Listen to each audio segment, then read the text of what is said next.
So, the West Bengal Common Admission Portal is live now. Congratulations. So, now you get to choose your college and your preferences. Although I don't believe in setting up a preference list for you because it's always my point of view. But if you want my suggestion, how to select the best college or make your preference list, keep these things in your mind if you are taking English honors. See, in any humanities subject, the infrastructure matters, but what matters more is the faculty. Because unlike in science subjects or technological subjects, in humanities, you need classroom discussions and you need a good bond with your teachers in order to understand the topics. Because the topics taught in arts and humanities, they are so very interdisciplinary that they need a lot of discussion. So, if you are stuck and not able to decide between two colleges,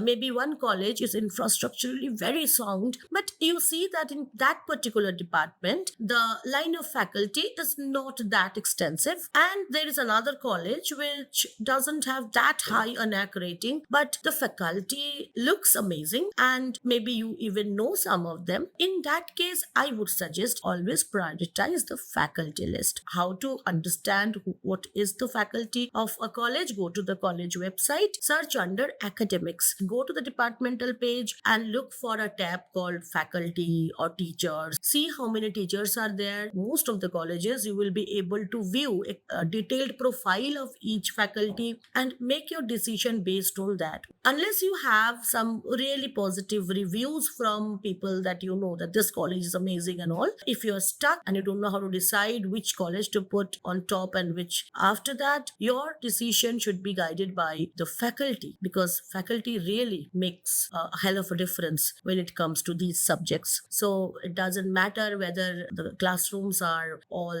having sophisticated gadgets or not. What matters in humanities, in social sciences, in language departments is how good the bond is between the students and the teachers. And if you get hold of any ex-student, you can get a direct appraisal from that student. You can look for YouTube vlogs. Sometimes you have students who have these video logs of their college days. They talk about their college. Look at the reviews on Google. Look for things like how interactive the teachers were, how erudite they were, and how they were able to communicate their knowledge. All teachers are educated, but how far they can communicate, that is of the greatest importance. Okay, so good luck with your preference list and do let me know which college you selected.